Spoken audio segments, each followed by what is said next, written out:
हे दोस्तों, आज मैं आपको बताऊंगा एक की रीजन क्यों कुछ ही लोग बहुत अमीर बन पाते हैं और क्यों ज्यादातर लोग गरीब या फिर मिडिल क्लास रह जाते हैं। रॉबर्ट नाम का एक लड़का था जिसके दो बाप थे। अब आप कुछ गलत मत समझिए, पहला उसका खुद का था पर दूसरा उसके दोस्त का बाप था जिसे वो अपना मुंह बोला बाप मानता था। पहले वाले ने पीएचडी की थी पर दूसरे ने कभी 8th भी पास नहीं की थी। दोनों बहुत ही स्मार्ट और हार्डवर्किंग थे पर दोनों की सोच बहुत ही अलग थी और दोनों रॉबर्ट को अलग अलग बातें सिखाते थे। पहला बाप बोलता था कि पैसा सारे फसाद की जड़ है, पर दूसरा बोलता था कि पैसा ना होना सारे फसाद की जड़ है। पहला रॉबर्ट को हमेशा महंगी चीजों के बारे में सोचने से मना करता था और कहता था कि वो हमारी हैसियत के बाहर है। दूसरा उसे कहता था कि वो सोचे और अलग अलग रास्ते ढूंढे जिससे वो सारी महंगी चीजें खरीद सके। ये करने से उसका दिमाग तेज होगा और नए आइडियाज भी मिलेंगे। पहला उसे कहता खूब मेहनत कर, अच्छे से पढ़ लिख ताकि तुझे बड़ी कंपनी में नौकरी लगे और तू बड़ा इंसान बन पाए। दूसरा कहता था तू खूब पढ़ मेहनत कर पर खुद की कंपनी खोल ताकि तू खूब सारी नौकरियां लोगों को दे पाए। रॉबर्ट के पास एक एडवांटेज था, उसने अपने दोनों बापों को अपनी अलग अलग सोच के साथ बढ़ते और उनकी तरक्की देखी। उसने अपना दिमाग लगाया और अपने दूसरे बाप की बातें मानी और फॉलो की, जो कि बाद में मायामी फ्लोरिडा का सबसे अमीर इंसान बना और उसकी सिखाई बातों से उसने खुद करोड़ों कमाए, जबकि उसका पहला बाप जिंदगी भर गरीब रह गया। सबसे इंपॉर्टेंट बातों में से एक बात जो रॉबर्ट ने अपने अमीर बाप से सीखी वो थी फाइनेंशियल लिटरेसी, जिसका मतलब है एसेट्स और लायबिलिटीज के बीच का डिफरेंस जानना। अब आप गौर से सुनिए, ये नॉर्मल कॉमर्स में सिखाए गए मीनिंग से थोड़ा अलग है।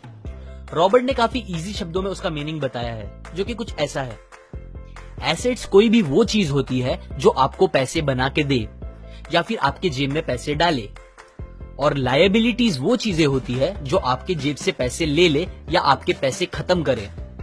अमीर लोग इसीलिए अमीर होते हैं बिकॉज वो अपने एसेट्स बनाते हैं, जबकि मिडिल क्लास लोग बस लायबिलिटीज पे खर्च करते हैं। मिसाल के तौर पर रमेश और सुरेश नाम के दो दोस्त थे। दोनों सेम पोजीशन और सेम सैलरी पे काम करते थे। जब भी उन्हें सैलरी मिलती, रमेश अपनी सैलरी से नए कपड़े, नए गैजेट्स, नया फोन, बाइक या कार ऐसी चीजें खरीदता था जो उसे अमीर जैसा फील कराती थी। पर वो ये नहीं समझता था कि ये सारी चीजें लायबिलिटीज है जो उसके पैसे उससे ले रही है, ना कि बस जब वो उन्हें खरीदता है तब, बल्कि आगे भी मेंटेनेंस वगैरह के लिए, जिसकी वैल्यू वक्त के साथ कम हो जाएगी और ना ही वो उससे आगे कुछ पैसों का प्रॉफिट देगी। बट सुरेश ऐसा नहीं था। वो ये सारी चीजें नहीं खरीदता था जब तक कि उसके लिए बहुत जरूरी ना हो वो चीज खरीदना। वो पैसे जमा करता था और एसेट्स पे खर्च करता था, जैसे कि स्टॉक्स, बॉन्ड्स, रियल एस्टेट, अपनी खुद की स्किल्स बढ़ाने के लिए या कुछ सीखने के लिए जो उसे आगे और पैसे बना के दे।